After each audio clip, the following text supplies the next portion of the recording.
So you're trying to grow your woodworking business and you just can't seem to get over the hump. You're stuck, you're stalling out. In today's video, we're starting a brand new series talking about the terrible mistakes that you're making right now inside of your woodworking business that you're unaware of and how to fix them. Let's dive in.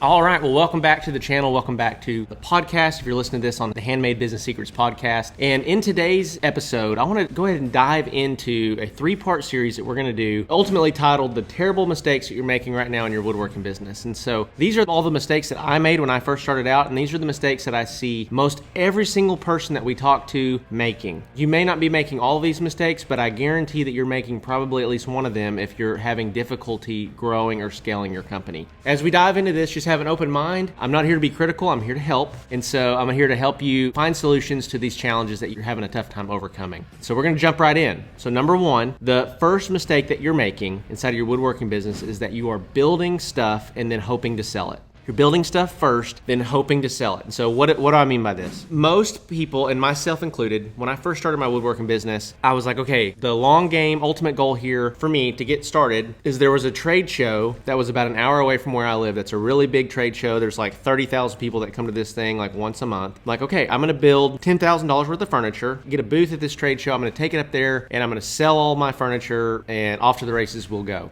Well, the problem with that is that every single person that I talk to love my stuff, but it's a little bit too long. You know, it's too big for my space. Oh, it's a little bit too short. It's too small for my space. Oh, well, honey, if it was only a little bit darker, I would buy it. If it was only a little bit lighter, I would buy it. Oh, well, it's made out of this wood. If only it was made out of that wood. What I found when I built products before having them sold, when I built products and then hoped to sell them, was that I never ever could find the perfect client for that product. It was never perfect in the client's mind. It was always a compromise for them to buy. And as a result of that, they never wanted to pay premium prices for my products. Ultimately, what allows you to scale a business is cash flow, and what allows you to get a lot of cash flow is being able to sell your premium products at premium prices. And the only way to do that is if you actually allow customization from the client's perspective. So one of the best ways to do that is by having a line of furniture that you offer small customizations for your clients. But number one is you're building stuff and you're hoping to sell it. That's going to cause huge problems, huge challenges. And what you'll find, guys will build something that they think is a great idea. It's a great product, and then they'll post on Facebook Marketplace and it'll sit there for months or even a year, and they'll be like, okay, well, this woodworking stuff just isn't for me. It's not a legit thing. What I did when I first started was I had like an Inspiration Monday or like a Thankful Thursday or something like that, where I would go and I would find all my favorite woodworking businesses across the country that were nowhere near me, so that I wasn't competing locally with them, and I would go and I would grab some of their content and I'd get their picture of the owners and I'd create a post and be like, on Thankful Thursday, I'm thankful for this inspiration that we see from this brand over in California. These guys are incredible. We love their family values. We love what they stand for, and they create some absolutely beautiful products. And then I would post 3 or 4 different types of products that you think that you might be able to sell. And then you also want to make sure that you tag them in it. And then underneath that post, you say, if anybody in my area, East Texas, is looking to get a custom table, let me know, and I might be able to do one of these inspirational designs. So ideally, you're tagging them in it. You're giving them kudos, giving them credit. You're not just stealing their images and using it and posting it, but you're doing it in a way that's giving them credit, giving them kudos for their work, their brand, their business, so on and so forth. And you're not competing with them locally. You don't want to do this with the guy that's right down the road. You're just going to make him mad. Okay, so do this with people that are 500 miles plus away from you, because ultimately your goal, if you're getting started in your woodworking business, is just to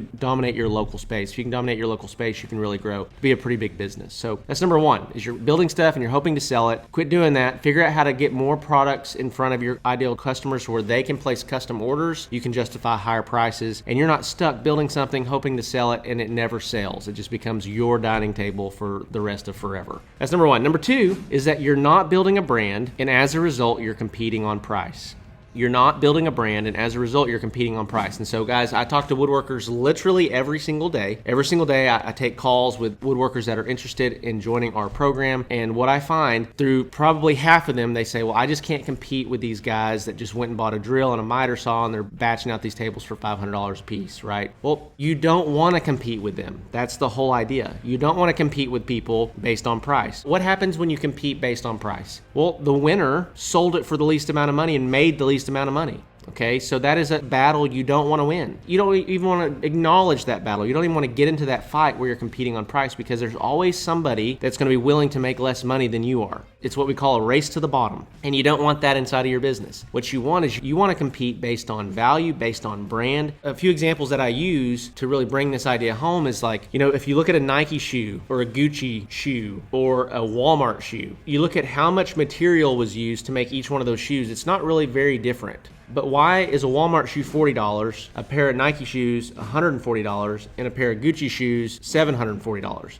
Because of the brand, what it stands for, what it means. And so you want to create a brand so strong that people want to buy from you because it's a statement, because your product and who you are, the type of reputation you have, the work that you do stands out among the rest. And so how do you do this? How do you build a brand? Well, you do it through great imagery. You do it through great products. You do it through great reputation. And building a brand is not something that you can just snap your fingers and do overnight. It's something that takes time, but you should focus on building a brand. So that means every time that you finish a product, you should take the time to get really good photos, really good video of that product. Every single time. Every single time that you have a happy customer, you should get a Google and a Facebook review from that customer, so that over time, when somebody lands on your Facebook page or someone lands on your Google page, they see that you have 100 reviews, 100 5-star reviews, right? And by doing this, you're immediately breaking down this trust barrier that people have when they find your company, because people are not going to give $2,000, $3,000, $4,000 to somebody that they don't know, like, or trust. So as soon as you can get somebody to understand that you're legit, what you do is legit, they're going to be more willing and more apt to trust you along the way. So stop competing on price, because if you compete on price, you're never going to have enough money. You're going to build a business that you hate, because at the end of the day, you're going to be working yourself to death. You're not going to be making any money, and you're going to be wondering, why did I even get into this? You want to compete based on value. And so another couple great ways to compete based on value is the guys down the road that are building tables that are $400 or $500, they're using construction grade lumber from Home Depot or Lowe's. And that's how I started out. That might be how you started out. But don't stay there. Go find some local lumber suppliers and upgrade to oak, upgrade to maple, upgrade to walnut. Have some hardwood offerings so that you're building a table that actually is of heirloom quality. Instead of using crummy finish on top of your tables, get an industrial grade lacquer like what we use on these here that withstand the test of time in restaurants, and especially in homes where they're sitting down maybe one time a day at that table. And so this is part one. This is part one of terrible mistakes that you're making inside of your woodworking business. Let me know if you've made these mistakes in the comments below, and if this video is helpful to you. If you haven't already done so, be sure to subscribe, like the channel, and then we're going to roll straight in to part two. We're going to put the link right here to part two that we can roll into that video as well. So stay with us. We'll see you in the next one.